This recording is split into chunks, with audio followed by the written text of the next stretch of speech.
Probably people know our subsidiaries more than CSG. CSG sits on the top, and then within that we have Chemifloc and GI Chemicals today.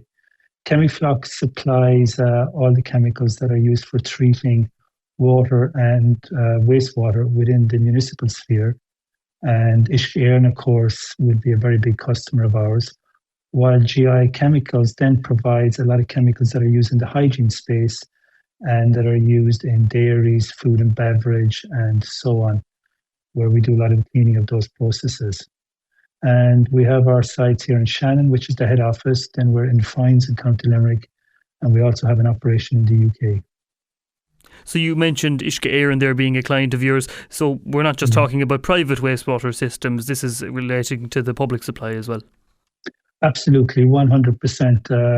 Uisce Éireann is a very important customer to us, and quite a big customer too, I might say. And we supply them all over the country on a wide range of chemicals that are used for the treatment of water so that people can drink it.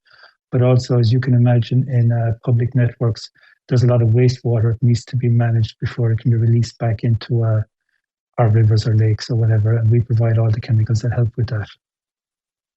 Turning to today's announcement that we have, of course, got wind of CSG's acquisition of the Cork-based wastewater and effluent treatment chemical specialist Celtic Water Care. Why has this acquisition come about? What purpose does it serve to CSG? Yes, Celtic Water Care is a great new company, and we're really excited that it's going to come in as part of our group.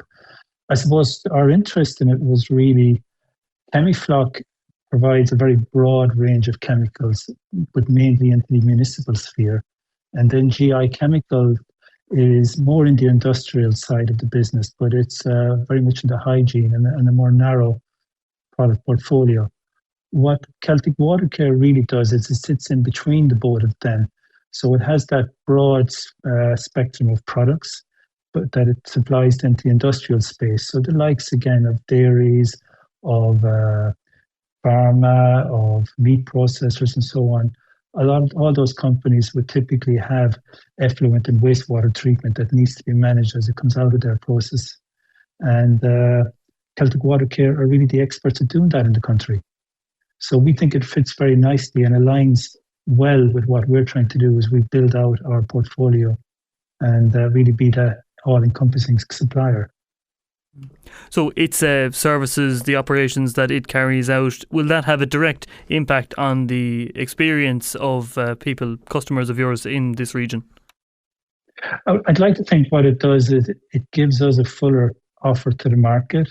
What it does for Celtic Water Care is it allows them to become part of a bigger group and gives the security of supply and the continuity that entails. So really, from my perspective, this is a win-win for both parties. When it comes to the operations of your own group, CSG, which is, of course, dealing primarily in water and wastewater. These are subjects we discuss quite a lot and subjects that are prone to a lot of hiccups, quite often a lot of frustration as well when it comes to the rollout of particular systems across the county. To what extent is the work of your own organisation hampered by setbacks such as what we see in Clare-Abbey, where the system there is at capacity, or indeed projects in communities like Broadford and Clare, which have been held up for a good period of time? Yeah, we're more on the back end, I would say here, Sean. So what you'd be talking about is typically the installation of new water treatment plants, the adding of capacity to be able to manage the growing population. Whereas where we're working is on the plants that are already operating. We're supplying the chemicals that are used for treatment of the water. So really, it's not something that we're involved with at that front end where those plants are being built. That's something Uisce Éireann deal with directly themselves. Mm-hmm. Just finally on this acquisition, Kevin, will this lead to an increased investment into the area, and could there be any knock-on benefits such as increased employment? Well, I suppose when it comes to investment, in parallel with this acquisition, we have been investing quite significantly in our business over the last 12 or 18 months.